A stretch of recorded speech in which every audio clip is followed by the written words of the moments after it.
All right, so DJ TcubeD. So I've been trying to get this interview with you for a while. I'm really happy that you could sit down with me. Yeah. Yeah, it's really exciting. I have a couple questions for you, and I just wanted to, just get the ball rolling and find out more about you. Yeah, for sure. Awesome. So, starting off, main thing is, how long have you been doing this for? Tell me about that. It's been a long adventure.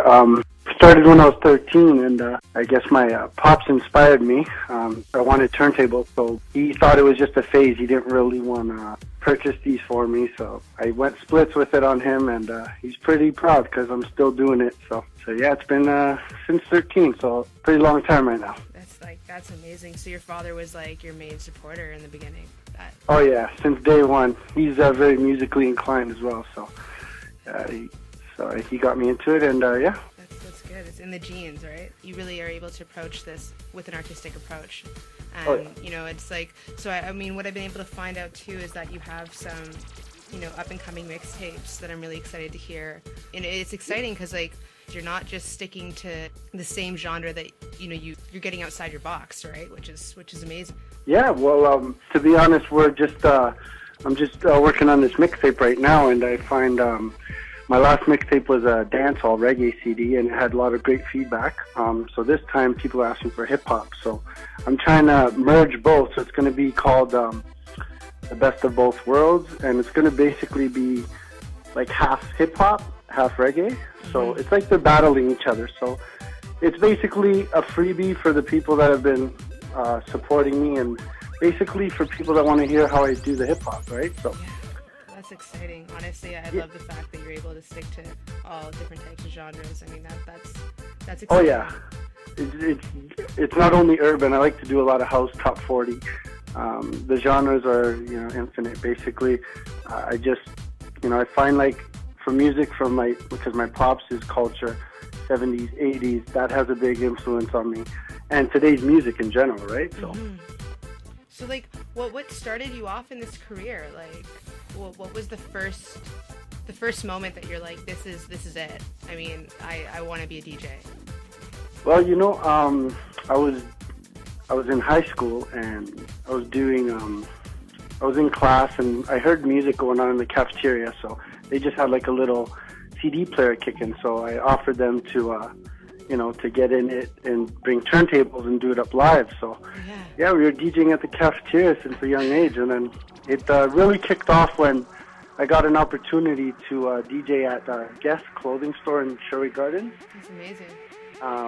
So there's a lot of traffic coming in through there, and a lot of nightclub owners and promoters saw what I can do, and got their contact and booked a lot of events just from that.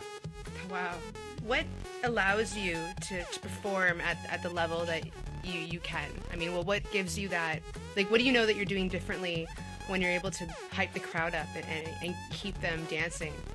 What allows you to do that? Well, I'd say as soon as you just start the night, you have to basically read the crowd, get to know, look around, observe, and then cater to them, right?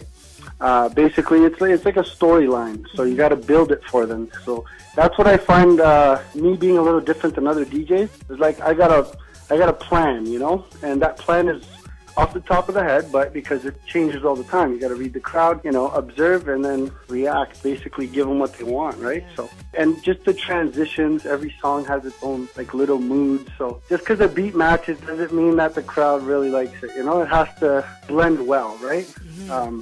Or else it doesn't really, give off that energy to the crowd. So you got to connect. I hear you.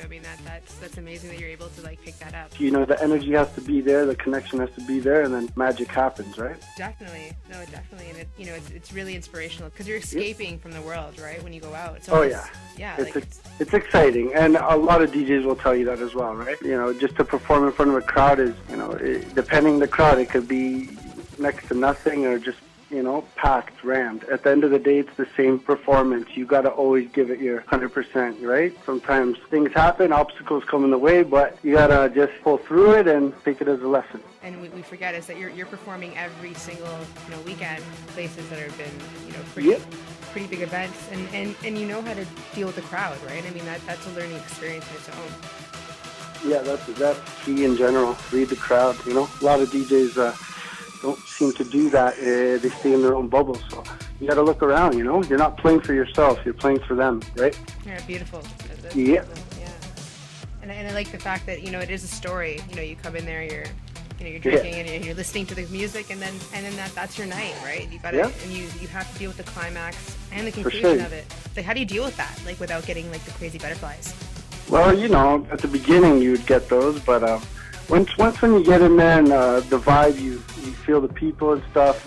There's always other DJs going on too. There could be someone opening up for you, and then that gives you a chance to just like interact with the crowd, cater to your people, because there's people coming out to see you perform. So you gotta, you know, it's not good to just be that like, oh, behind the scenes, always like, you can't talk to me, I'm too cool type thing, right? Like, I like to get out there, I like to talk to them, have a drink with them, and before you know it, you know, the energy's already good to go, and then just start it off with a banger and then continue.